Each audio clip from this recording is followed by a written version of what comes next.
Why did the United States attack Libya, Iraq, Afghanistan, and Yemen? Why are U.S. operatives helping to destabilize Syria? And why is the United States government so intent on taking down Iran, in spite of the fact that Iran has not attacked any country since 1798? And what's next? What are we headed for? When you look at the current trajectory that we're on, it doesn't make any sense at all if you evaluate it based on what we're taught in school. And it doesn't make any sense if you base your worldview on the propaganda that the mainstream media tries to pass off as news. But it makes perfect sense once you know the real motives of the powers that be. In order to understand those motives, we first have to take a look at history. In 1945, the Bretton Woods Agreement established the dollar as the world reserve currency, which meant that international commodities were priced in dollars. The agreement, which gave the United States a distinct financial advantage, was made under the condition that those dollars would remain redeemable for gold at a consistent rate of $35 per ounce. The United States promised not to print very much money, but this was on the honor system, because the Federal Reserve refused to allow any audits or supervision of its printing presses. In the years leading up to 1970, expenditures in the Vietnam War made it clear to many countries that the U.S. was printing far more money than it had in gold. And in response, they began to ask for their gold back. This, of course, set off a rapid decline in the value of the dollar. The situation climaxed in 1971 when France attempted to withdraw its gold and Nixon refused. On August 15th, he made the following announcement. I have directed the Secretary of the Treasury to take the action necessary to defend the dollar against the speculators. I have directed Secretary Connally to suspend temporarily the convertibility of the dollar into gold or other reserve assets, except in amounts and conditions determined to be in the interest of monetary stability and in the best interest of the United States. This was obviously not a temporary suspension, as he claimed, but rather a permanent default. And for the rest of the world who had entrusted the United States with their gold, it was outright theft. In 1973, President Nixon asked King Faisal of Saudi Arabia to accept only U.S. dollars as payment for oil and to invest any excess profits in U.S. Treasury bonds, notes, and bills. In return, Nixon offered military protection for Saudi oil fields. The same offer was extended to each of the world's key oil-producing countries, and by 1975, every member of OPEC had agreed to only sell their oil in U.S. dollars. The act of moving the dollar off of gold and tying it to foreign oil instantly forced every oil-importing country in the world to start maintaining a constant supply of Federal Reserve paper. And in order to get that paper, they would have to send real physical goods to America. This was the birth of the petrodollar. Paper went out, everything America needed came in, and the United States got very, very rich as a result. It was the largest financial con in recorded history.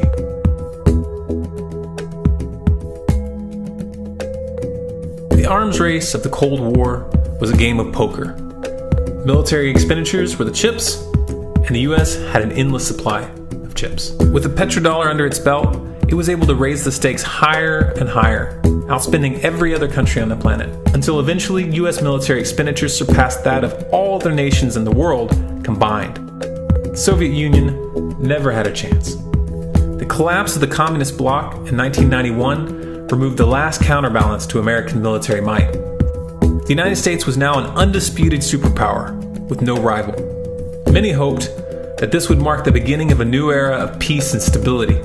Unfortunately, there were those in high places who had other ideas.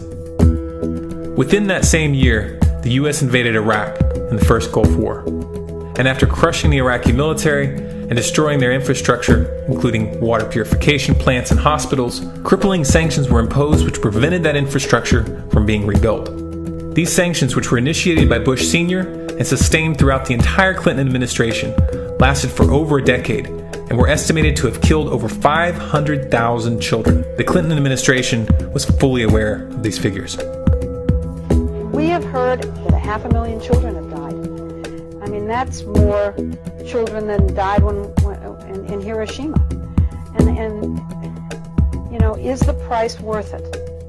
I think this is a very hard choice, but we think the price is worth it. Miss Albright, what exactly was it that was worth killing 500,000 kids for? In November of 2000, Iraq began selling its oil exclusively in euros. This was a direct attack on the dollar and on U.S. financial dominance, and it wasn't going to be tolerated. In response, the U.S. government, with the assistance of the mainstream media, began to build up a massive propaganda campaign claiming that Iraq had weapons of mass destruction and was planning to use them. In 2003, the U.S. invaded, and once they had control of the country, oil sales were immediately switched back to dollars. This is particularly notable due to the fact that switching back to the dollar meant a 15 to 20% loss in revenue due to the euro's higher value. It doesn't make any sense at all unless you take the petrodollar into account. So I came back to see him a few weeks later, and by that time we were bombing in Afghanistan. I said, "Are we still going to war with Iraq?" And he said, "Oh, it's worse than that." He reached over on his desk, he picked up a piece of paper, he said, I just got this down from upstairs, meaning the Secretary of Defense's office today, and he said, "This is a memo that describes how we're going to take out 7 countries in 5 years, starting with Iraq and then Syria, Lebanon, Libya, Somalia, Sudan, and finishing off Iran. Let's take a look at the events of the past decade and see if you see a pattern. In Libya, Gaddafi was in the process of organizing a bloc of African countries to create a gold-based currency called the dinar, which they intended to use to replace the dollar in that region. US and NATO forces helped destabilize and topple the Libyan government in 2011, and after taking control of the region, US armed rebels executed Gaddafi in cold blood and immediately set up the Libyan Central Bank. Iran has been actively campaigning to pull oil sales off of the dollar for some time now, and it has recently secured agreements to begin trading its oil in exchange for gold. In response, the US government, with mainstream media assistance, has been attempting to build international support for military strikes on the pretext of preventing Iran from building a nuclear weapon. In the meantime, they established sanctions which US officials openly admit are aimed at causing a collapse of the Iranian economy. Syria is Iran's closest ally, and they are bound by mutual defense agreements. The country is currently in the process of being destabilized with covert assistance from NATO, and though Russia and China have warned the United States not to get involved, the White House has made statements within the past month indicating that they are considering military intervention. It should be clear that military intervention in Syria and Iran isn't being considered. It's a foregone conclusion, just as it was in Iraq and Libya. The U.S. is actively working to create the context which gives them the diplomatic cover to do what they already have planned. The motive for these invasions and covert actions becomes clear when we look at them in their full context and connect the dots. Those who control the United States understand that even if a few countries begin to sell their oil in another currency, it will set off a chain reaction and the dollar will collapse. They understand that there is absolutely nothing else holding up the value of the dollar at this point, and so does the rest of the world. But rather than accepting the fact that the dollar is nearing the end of its lifespan, the powers that be have made a calculated gambit. They have decided to use the brute force of the US military to crush each and every resistant state in the Middle East and Africa. That in itself would be bad enough, but what you need to understand is that this is not going to end with Iran. China and Russia have stated publicly and on no uncertain terms that they will not tolerate an attack on Iran or Syria. Iran is one of their key allies, one of the last independent oil producers in the region, and they understand that if Iran falls, then they will have no way to escape the dollar without going to war. And yet the United States is pushing forward in spite of the warnings. What we are witnessing here is a trajectory that leads straight to the unthinkable. It's a trajectory that was mapped out years ago in full awareness of the human consequences. But who was it that put us on this course? What kind of psychopath is willing to intentionally set off a global conflict that will lead to millions of deaths just to protect the value of a paper currency? It obviously isn't the president. The decision to invade Libya, Syria, and Iran was made long before Obama had risen to the national spotlight. And yet, he's carrying out his duty just like the puppets that preceded him. So who is it that pulls the strings? Often the best answer to questions like this are found by asking another question. Qui bono? Who benefits? Obviously, those who have the power to print the dollar out of thin air have the most to lose if the dollar were to fall. And since 1913, that power has been held by the Federal Reserve. The Federal Reserve is a private entity owned by a conglomerate of the most powerful banks in the world. And the men who control those banks are the ones who pull the strings. To them, this is just a game. Your life and the lives of those you love are just pawns on their chessboard. And like a spoiled 4-year-old who tips the board onto the floor when they start to lose, the powers that be are willing to start World War III to keep control of the global financial system. Remember that when these wars extend and accelerate. Remember that when your son or your neighbor's son comes back home in a flag-draped coffin. Remember that when they point the finger at the new boogeyman. Because the madmen who are running this show will take this as far as you allow them to. So how much time do we have left? It's a question I hear constantly, but it's the wrong question. Asking how much time we have left is a passive posture. It's the attitude of a prisoner who's waiting to be taken out to a ditch and shot in the back of the head. What are our chances? Can we change course? Also the wrong question. The odds don't matter anymore. If you understand what we're facing, then you have a moral responsibility to do everything in your power to alter the course that we're on, regardless of the odds. It's only when you stop basing your involvement on the chances of success that success actually becomes possible. To strip the ill-begotten power from the financial elites and to bring these criminal cartels to justice will require nothing less than a revolution. The government is not going to save us. The government is completely infiltrated and corrupt to the core. Looking to them for a solution at this point is utterly naive. There are 3 stages of revolution, and they are sequential. Stage 1 is already underway. Stage 1 is the ideological resistance.